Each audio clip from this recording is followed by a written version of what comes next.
നമസ്കാരം. ഭാരത ചരിത്രത്തിലെ സുവർണ കാലഘട്ടത്തിന്റെ നെറുകയിൽ വിരാജിച്ച, ലോകത്തിന് അറിവിന്റെ വെളിച്ചം പകർന്നു നൽകിയ മഹാവിദ്യാലയമായിരുന്നു നളന്ദ.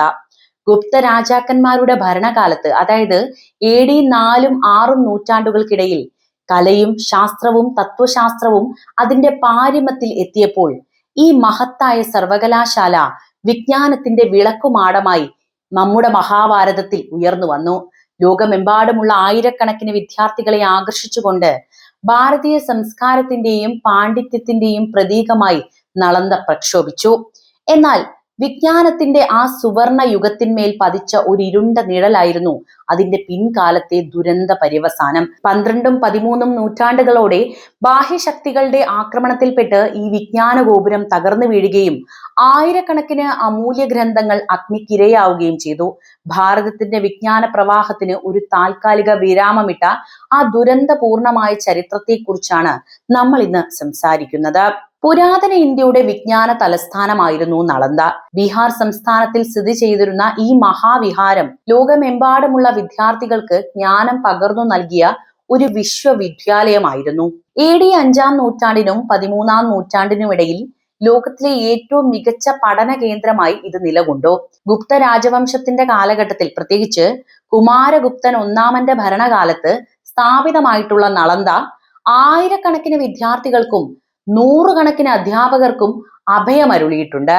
ബുദ്ധമത തത്വശാസ്ത്രം, വേദങ്ങൾ, ഗണിതം, വൈദ്യശാസ്ത്രം, വ്യാകരണം, തർക്കശാസ്ത്രം തുടങ്ങി വിവിധ വിഷയങ്ങളിൽ ഇവിടെ അഗാധമായ പഠനമാണ് നടന്നിട്ടുള്ളത്. ലോകത്തിന്റെ വിവിധ ഭാഗങ്ങളിൽ നിന്നുള്ള പ്രശസ്തരായ പണ്ഡിതർ ഇവിടെ പഠിക്കാനും പഠിപ്പിക്കാനും എത്തിയിരുന്നു. പ്രമുഖ ചൈനീസ് സഞ്ചാരികളായിട്ടുള്ള യുഹാൻ സാങ്, യി യിങ് എന്നിവർ നളന്ദയിൽ താമസിക്കുകയും ഇവിടുത്തെ പഠന രീതികളെക്കുറിച്ചും സർവകലാശാലയുടെ വലുപ്പത്തെക്കുറിച്ചും വിജ്ഞാന സമ്പത്തിനെക്കുറിച്ചും വിശദമായി രേഖപ്പെടുത്തുകയും ചെയ്തിട്ടുണ്ട്. നളന്ദയുടെ ഏറ്റവും വലിയ പ്രത്യേകത അതിന്റെ ഗ്രന്ഥശാല തന്നെയായിരുന്നു. ധർമ്മഗഞ്ച് അല്ലെങ്കിൽ ജ്ഞാനത്തിന്റെ ഖനി എന്നറിയപ്പെട്ടിരുന്ന ഈ ഗ്രന്ഥശാലയിൽ ആയിരക്കണക്കിന് കയ്യെഴുത്തു പ്രതികളും ഗ്രന്ഥങ്ങളും സൂക്ഷിച്ചിരുന്നു. ഇത് 3 വലിയ കെട്ടിടങ്ങളായി വിഭജിക്കപ്പെട്ടിരുന്നു എന്നതാണ് സത്യം. രത്നസാഗരം, രത്നോദകി, രത്നരഞ്ജക എന്നീ ഗ്രന്ഥശേഖരം തന്നെ ഈ ലോകത്ത് ലഭിച്ചിരുന്നതിൽ വെച്ച് ഏറ്റവും സമ്പന്നമായ ഒന്നാണ്. ഇവിടെയുള്ള അധ്യാപക നിയമനം പോലും വളരെ കർശനമായ പരീക്ഷകളിലൂടെ ആയിരുന്നു നടന്നത്. എന്നാൽ AD 12, 13 നൂറ്റാണ്ടുകളിലെ നളന്ദയുടെ പ്രതാപം മങ്ങാൻ തുടങ്ങി. ഇതിന് കാരണം പ്രധാനമായും ഒരു സൈനിക ആക്രമണമാണ്. AD 1193 തുർക്കി അഫ്ഗാൻ സൈന്യാധിപനായിരുന്ന ഗബ്ദിയാർ ഖിൽജിയുടെ നേതൃത്വത്തിലുള്ള സൈന്യം നളന്ദ സർവകലാശാലയെ ആക്രമിക്കുകയാണ്. ഈ ആക്രമണം ഇന്ത്യൻ ചരിത്രത്തിലെ ഏറ്റവും ദുഃഖകരമായ ഒരു അധ്യായങ്ങളിൽ ഒന്നായിട്ടാണ് കണക്കാക്കപ്പെടുന്നത്. സൈന്യം സർവകലാശാല കെട്ടിടങ്ങൾക്കും വിഹാരങ്ങൾക്കും തീയിട്ടു. ഏറ്റവും വലിയ ദുരന്തം സംഭവിച്ചത് ഗ്രന്ഥശാലയ്ക്കാണ്. ധർമ്മഗഞ്ച് മാസങ്ങളോളം എരിഞ്ഞടങ്ങിയെന്നാണ് ചരിത്രകാരന്മാർ രേഖപ്പെടുത്തിയിരിക്കുന്നത്. വിജ്ഞാനത്തിന്റെ ഈ മഹാസമുദ്രം കത്തിയെരിഞ്ഞത് ഇന്ത്യയുടെ മാത്രമല്ല, ലോകത്തിന്റെ തന്നെ സാംസ്കാരിക ഭൗതിക ചരിത്രത്തിന് നികത്താനാവാത്ത നഷ്ടമാണ് ഉണ്ടാക്കിയത്. നിരവധി ബുദ്ധ ഭിക്ഷുക്കളെയും പണ്ഡിതന്മാരെയും ഈ ആക്രമണത്തിൽ കൊന്നൊടുക്കുകയുണ്ടായി.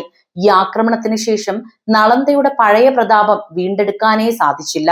ബുദ്ധമത പഠന കേന്ദ്രങ്ങൾക്ക് ഇന്ത്യയിൽ ഉണ്ടായിരുന്ന പ്രാധാന്യം കുറയുകയും തുടർന്നു വന്ന ഭരണാധികാരികളുടെ ശ്രദ്ധ ഈ കേന്ദ്രങ്ങളിൽ നിന്ന് അകലുകയും ചെയ്തതോടെ മഹത്തായ ആ സർവകലാശാല പതിയെ ചരിത്രത്തിലേക്ക് മറഞ്ഞു. നളന്ദയുടെ നാശം ഇന്ത്യൻ ഉപഭൂഖണ്ഡത്തിന്റെ ബുദ്ധമതത്തിന്റെ അധപതനത്തിന് കാരണമായ പ്രധാന ഘടകങ്ങളിൽ ഒന്നായിട്ടാണ് കണക്കാക്കപ്പെടുന്നത്. ഇന്ന് നളന്ദയുടെ അവശിഷ്ടങ്ങൾ ചരിത്ര സ്മാരകമായിട്ടാണ് നിലനിൽക്കുന്നത്. ലോകത്തിന് വിജ്ഞാനത്തിന്റെയും അതിന്റെ നാശത്തിന്റെയും ദുരന്തത്തിന്റെയും ഓർമ്മപ്പെടുത്തൽ കൂടിയാണ് ഇന്ത്യയിലെ നളന്ദ. ഒരിക്കലും സംഭവിക്കാത്തതാണ് അന്ന് സംഭവിച്ചത്. ബക്തിയാർ ഖിൽജിയുടെ കുളമ്പടി ശബ്ദം കിഴക്കൻ ഇന്ത്യയുടെ ശാന്തമായ താഴ്വരങ്ങളിൽ മുഴങ്ങിയപ്പോൾ അതൊരു സൈനിക മുന്നേറ്റം മാത്രമായിരുന്നില്ല, വിജ്ഞാനത്തിന്റെ വിളക്കണയ്ക്കുന്ന കൊടുങ്കാറ്റായിരുന്നു അത്. ഇന്നത്തെ ബീഹാർ മേഖലയിലെ സമതലങ്ങളിൽ സഹസ്രാബ്ദങ്ങളായി പ്രക്ഷോഭിച്ചിരുന്ന 2 വിജ്ഞാന ഗോപുരങ്ങൾ ഉണ്ടായിരുന്നു. ഒന്ന് നളന്ദയും അതിന്റെ ഇരട്ട സഹോദരനെ പോലെ വിക്രംശിലയും. അതുകൂടി ഇവിടെ പറയേണ്ടതുണ്ട്. 12ആം നൂറ്റാണ്ടിന്റെ അവസാന പാദത്തിൽ തന്റെ കഠിനമായ സൈനിക തീക്ഷ്ണതകളുമായി ഖിൽജി ആ പുണ്യഭൂമിയിലേക്ക് കടന്നു വന്നു.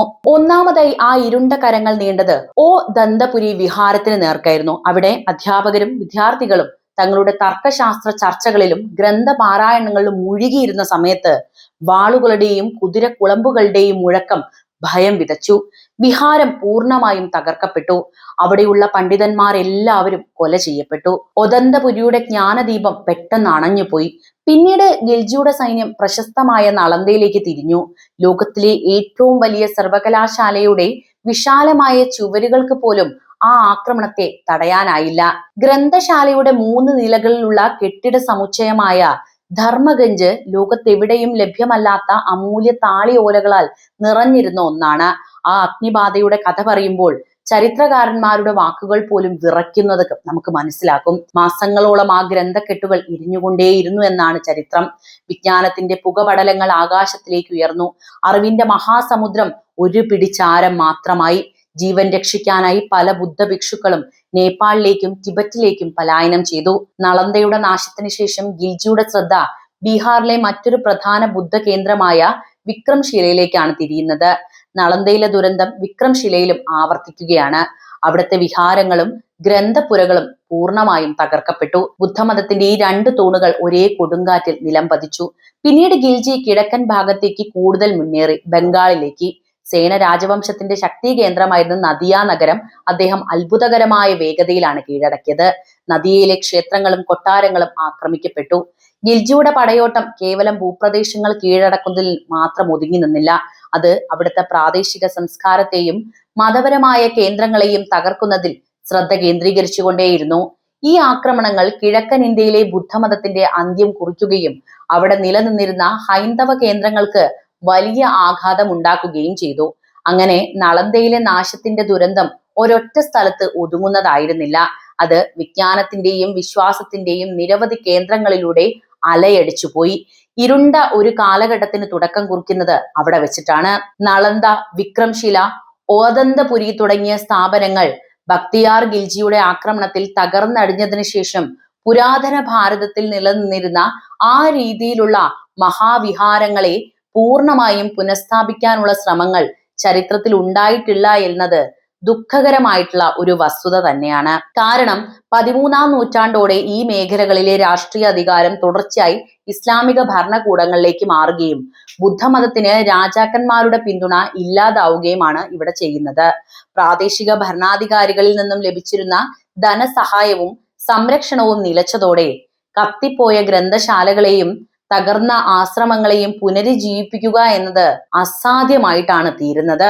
അതിജീവിച്ച ബുദ്ധ ഭിക്ഷുക്കൾ ഭയം കാരണം നേപ്പാൾ, ടിബറ്റ്, തെക്ക് കിഴക്കൻ ഏഷ്യൻ രാജ്യങ്ങൾ എന്നിവിടങ്ങളിലേക്ക് പലായനം ചെയ്യുകയും ചെയ്തു. അതോടെ ഈ സർവകലാശാലകളുടെ പ്രവർത്തനങ്ങൾക്ക് നേതൃത്വം നൽകിയിരുന്ന പണ്ഡിത പരമ്പര നിലച്ചു പോവുകയുമാണ് ചെയ്യുന്നത്. എങ്കിലും ആധുനിക കാലഘട്ടത്തിൽ നഷ്ടപ്പെട്ട നളന്ദയുടെ പ്രതാപം തിരികെ കൊണ്ടുവരാനുള്ള സുവക്തമായിട്ടുള്ള ശ്രമങ്ങൾ നടന്നിട്ടുണ്ട്. 2007 കിഴക്കൻ ഏഷ്യൻ ഉച്ചകോടിയിലെ രാജ്യങ്ങളുടെ സംയുക്ത സംരംഭമായിട്ട് നളന്ദ സർവകലാശാല ഒരു ആധുനിക സ്ഥാപനമായി പുനഃസ്ഥാപിക്കാനുള്ള ആശയം മുന്നോട്ട് വെക്കപ്പെട്ടു. അതിന്റെ ഫലമായി 2010 ഇന്ത്യൻ പാർലമെന്റ് നളന്ദ സർവകലാശാല നിയമം പാസാക്കുകയും ബീഹാറിലെ രാജ്ഗിറിൽ പുതിയ ക്യാമ്പസ് സ്ഥാപിക്കുകയും ചെയ്തു. പുരാതന നളന്ദ നിലനിന്നിരുന്ന സ്ഥലത്തിനോട് അടുത്തായിട്ടാണ് ഈ പുതിയ സർവകലാശാല സ്ഥാപിക്കുന്നത്. തായ്ലാന്റ്, ചൈന, ജപ്പാൻ, സിംഗപ്പൂർ തുടങ്ങിയ ഏഷ്യൻ രാജ്യങ്ങളുടെ സാമ്പത്തിക സഹായത്തോടെ ആരംഭിച്ച ഈ സ്ഥാപനം പുരാതന നളന്ദയുടെ മാതൃകയിൽ തത്വശാസ്ത്രം, പാരിസ്ഥിതിക പഠനങ്ങൾ, ചരിത്രം തുടങ്ങിയ വിഷയങ്ങളിൽ ശ്രദ്ധ കേന്ദ്രീകരിച്ച് പ്രവർത്തിക്കുകയാണ് ഇപ്പോഴും. ഇത് പുരാതന ഇന്ത്യയുടെ സാംസ്കാരിക പൈതൃകത്തെ ആധുനിക ലോകവുമായി ബന്ധിപ്പിക്കാനുള്ള ഒരു ശ്രമമാണെന്ന് നമുക്ക് നിസ്സംശയം പറയാം. വിക്രംശിലയുടെ കാര്യത്തിൽ ബീഹാർ സർക്കാരും പുരാവസ്തു വകുപ്പും അവശിഷ്ടങ്ങൾ സംരക്ഷിക്കുന്നതിൽ ശ്രദ്ധിച്ചിട്ടുണ്ട് എങ്കിലും നളന്ദയ്ക്ക് ലഭിച്ചതുപോലെയുള്ള ഒരു ആധുനിക പുനഃസ്ഥാപന പദ്ധതി ഇതുവരെ ഉണ്ടായിട്ടില്ല എന്നതും ഇവിടെ പറയട്ടെ. ചുരുക്കി പറഞ്ഞാൽ 13-ാം നൂറ്റാണ്ടിൽ നടന്ന നാശത്തിന് ശേഷം ഈ പുരാതന വിജ്ഞാന കേന്ദ്രങ്ങൾ അപ്രത്യക്ഷമായി എങ്കിലും നളന്ദയുടെ പേരും പൈതൃകവും നിലനിർത്താൻ 21-ാം നൂറ്റാണ്ടിൽ ശക്തമായ ഒരു അന്താരാഷ്ട്ര കൂട്ടായ്മയുടെ പിൻബലത്തോടെ ശ്രമം നടക്കുന്നുണ്ട് എന്ന കാര്യം തന്നെയാണ്. അപ്പോൾ ഇതിനെക്കുറിച്ച് നിങ്ങൾക്ക് എന്തെങ്കിലും പറയാനുണ്ടെങ്കിൽ പറയാവുന്നതാണ്. മറ്റൊരു വീഡിയോയുമായി വീണ്ടും എത്താം. നന്ദി.